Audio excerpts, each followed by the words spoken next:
What I'm about to show you is extremely disturbing. A young woman in Minneapolis was just driving her car, trying to get to a doctor's appointment before finding the road blocked by ICE. They broke into her car, threw her out of the vehicle, and arrested her, even though she's an American citizen. Look at this.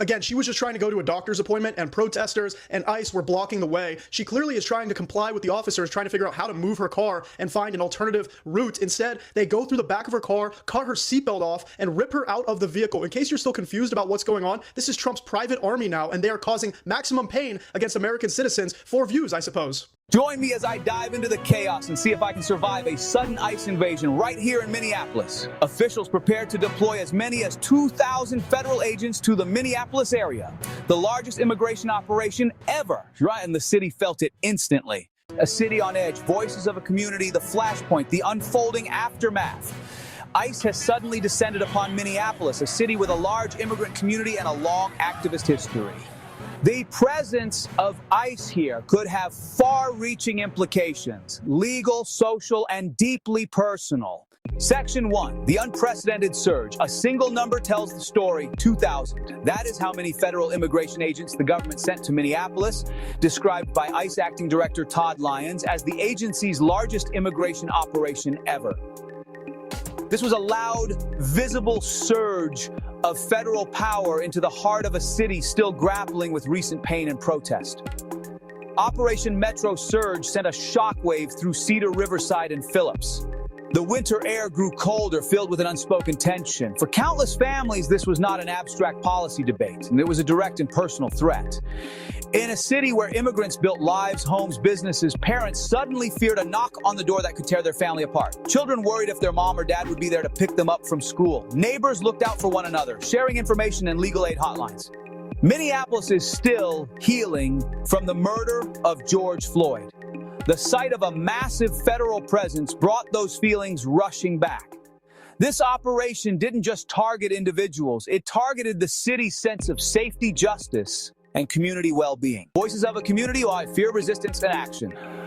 Either the community did not stay silent. The response was immediate and impassioned. Students organized and walked out, their energy flooding the streets toward the state capitol in St. Paul.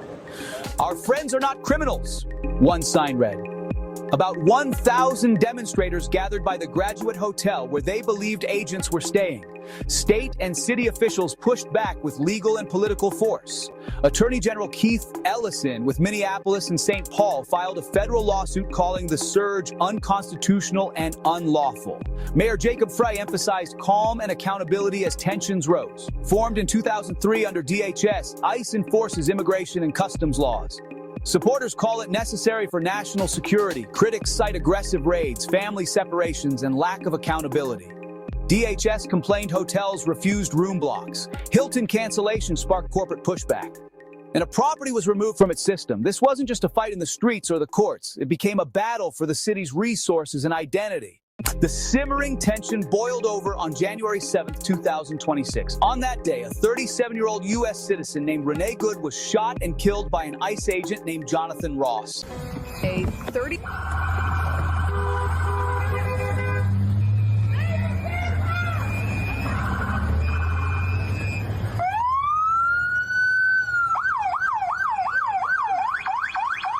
That's fine, dude.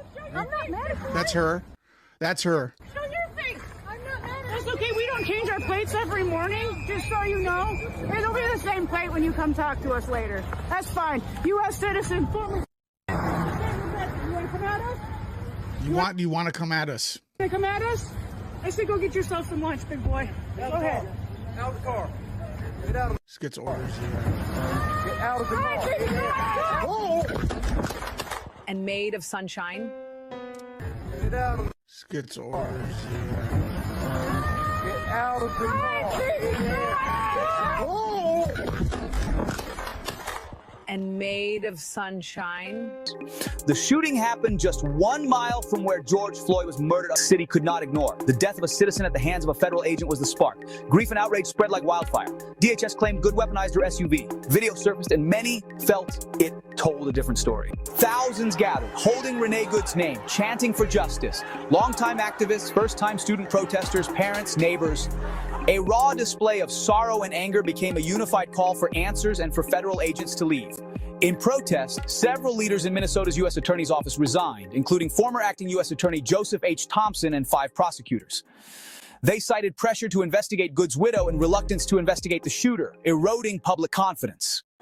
In the week since Renee Good was killed, protests continue and the struggle has moved into courtrooms and government offices. More than 2,000 arrests since December. DHS has not released all names, leaving families in limbo. This is about immigration, power, memory, fear, and the resilience of a city refusing to be silenced. The future of Minneapolis is being written in conversations between neighbors, in decisions by city leaders, and in persistent calls for justice. If you have thoughts on this situation, share them in the comments. For more insights on immigration issues, watch my next video.